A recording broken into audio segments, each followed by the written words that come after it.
Hey, good afternoon, everybody. I'm Zach Custodio, and I'm here with my colleague Heather Ward. Today we're talking about CloudSuite bank reconciliation. I guess, Logan, is that to all the attendees? You think we're good to go? Yeah, let's kick it off. All right. Well, thanks for joining today. Again, we're talking about CloudSuite bank reconciliation. This is some new functionality that's really helpful, and a lot of people are pretty excited about it. It's going to be a quick little presentation for you today. And then we should have plenty of time for questions as well. So we're going to start off, and I'm just going to tell you a little introduction about the bank reconciliation piece, what it can do, and all of its capabilities. Then we're going to talk about some of the setup features. We're going to do a quick little demonstration of how it's going to work and how you can actually reconcile these transactions within CloudSuite FSM. And then again, we'll have plenty of time for questions. So let's just dive on in.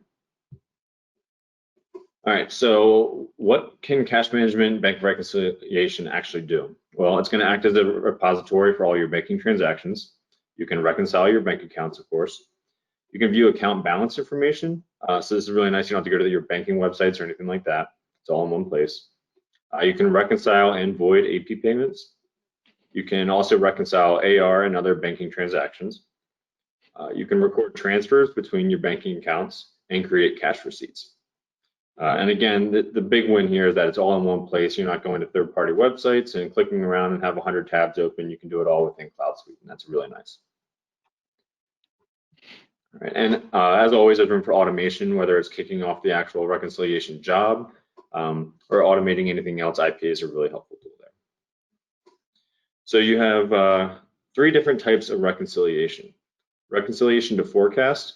This is used to reconcile your bank statements to the cash forecast categories for a specific date. You have the option to record journal entries as well with this that will post back to your Global Ledger, which is the new GL. Then you have reconciliation to cash ledger. So you can use this to reconcile your bank lines to the cash ledger transactions that have originated from payables, receivables, or cash management itself. And since these journals typically are already posted in the subledgers, it's not going to give you that option to record those journal entries unless there's a reconciliation variance, and then it will let you book that entry. And we'll talk about that in a little bit as well. And then finally, reconciliation to other systems. You can set up to reconcile to a third-party system. A little bit of extra setup and design is needed for that, but it's definitely capable of doing that as well. And all of this functionality is great for planning and budgeting. It allows you to see your cash position in real time without much effort at all, really. And it helps you make some business decisions and stay on track with your budget. All right, so now that you know what the bank recon can actually do, let's talk about what setup's going to be required to actually make this work. So starting with cash categories. Cash categories are used to classify the transactions that are processed by the bank. So some examples would be your check payments, deposits, receipts, and that sort of stuff. Accepted bank statement files, that's very important. So a lot of people we've been working with have been using BAI2, but it can also take a BAI file, MT940, or an MT942 file. So all of these different cash categories that we're setting up here, like cash payments and deposits and that sort of stuff, are tied back to what we call transaction types. So on a BAI2 file, it doesn't actually say check payment. It'll say something like 475, and then we have to tell it that 475 means this cash category check payment, or 115 means a lockbox deposit, and that sort of stuff. So it's really just telling CloudSuite how to interpret that bank statement file data. So now on the other end of that, we need to tell CloudSuite itself how to recognize the data that we're entering. So a lot of people are probably familiar with the bank transaction codes. It represents a type of payment or bank transaction. So we have CHK, which is a pretty popular one that's going to represent check. And then when we set these up, we're going to identify that it's either a bank service or a cash payment category, and then whether it's a debit or a credit. So we set that all up here.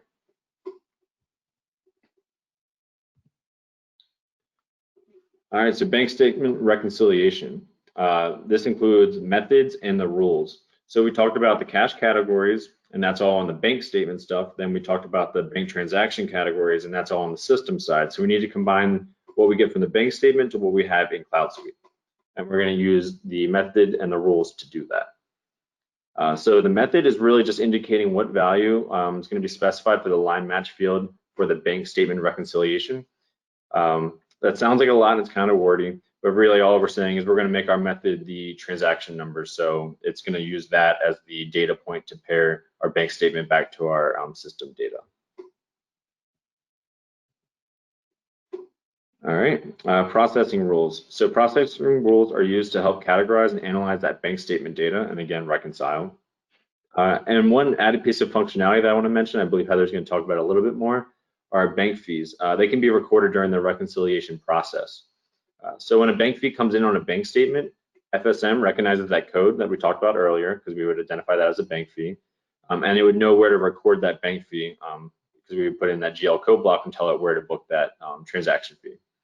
You can enable or disable this, so it's really whatever works best for your organization. If these fees are already being manually recorded, then of course we don't want them to automate and be recorded for you, because then we'll be double counting those fees.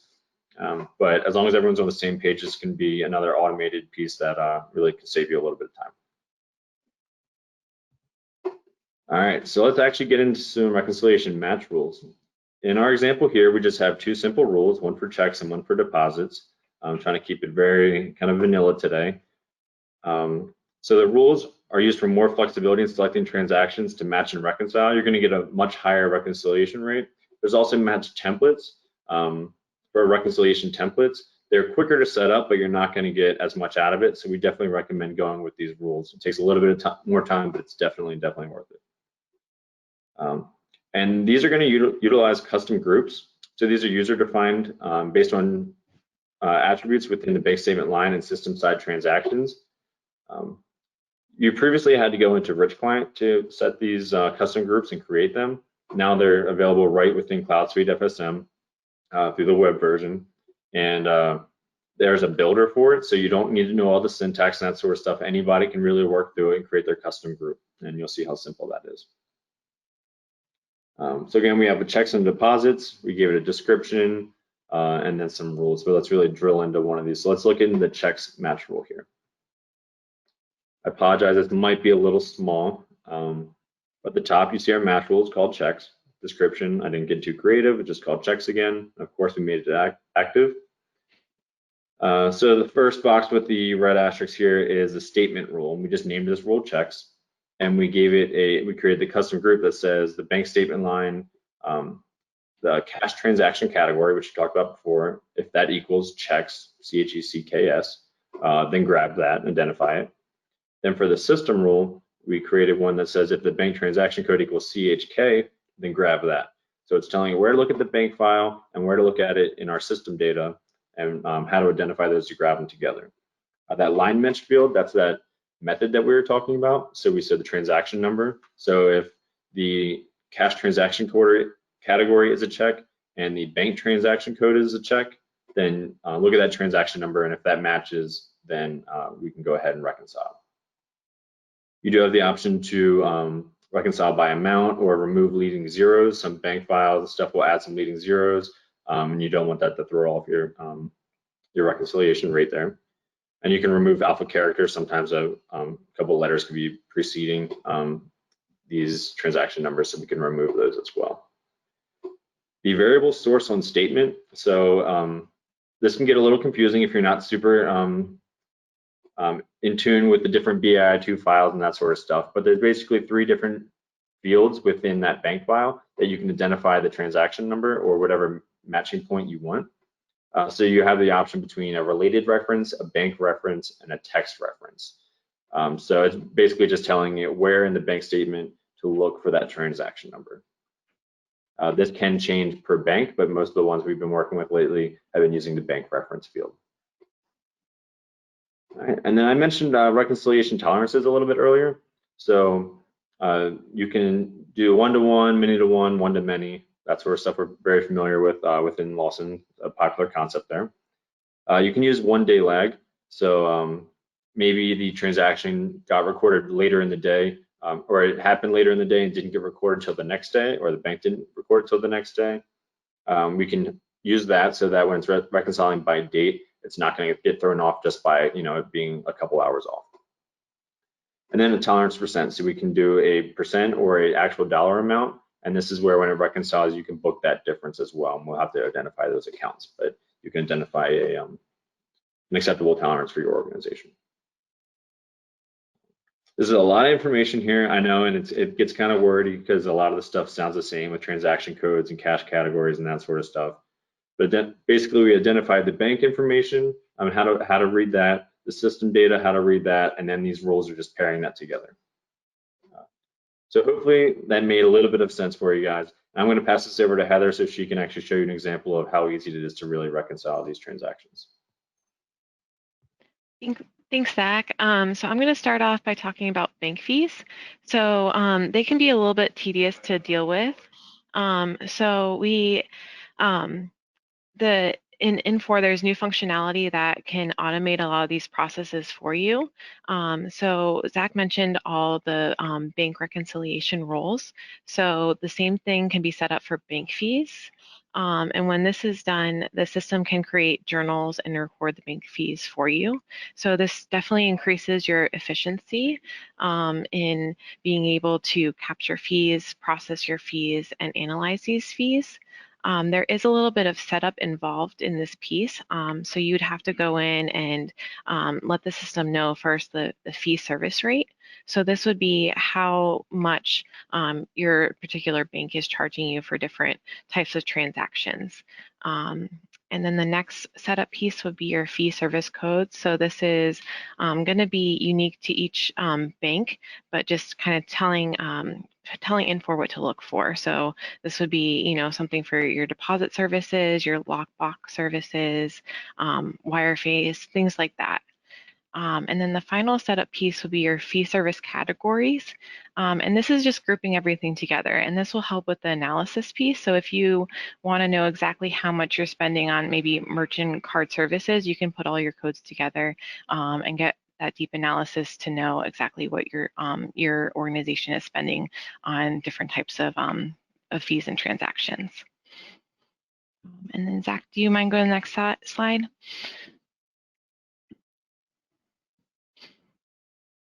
Okay, so this screen, we wanted to show you the fee service statement. So this is what it would look like in Infor, and this is a very simple example of how you would record a fee. So this example here is just your monthly maintenance fee. So we're just gonna have recording that it's $50 per month. So a very simple transaction, but just to kind of give you guys a little bit insight of what that would look like and what the process is like and how to enter those. So you can use this, or you can actually use Infor Spreadsheet Designer as well to upload this information.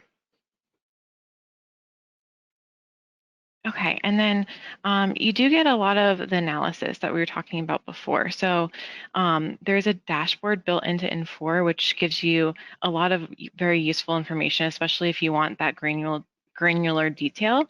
So the dashboard will show you your fee service summary. It'll show you your monthly fee service trends. So if you're maybe in an organization that is seasonal and has higher expenses at certain times of the year for maybe higher levels of transaction or something like that, it'll show you kind of what's going on and help you budget further to make it a little bit more accurate and to anticipate your expenses.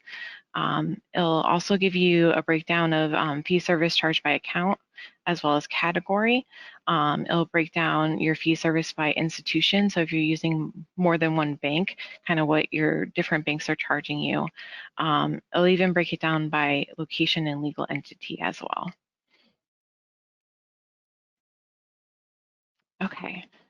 So the next thing we're going to show you is the bank statement interface. So Zach was talking about the BAI I2 files and the different type of files that come in from your bank.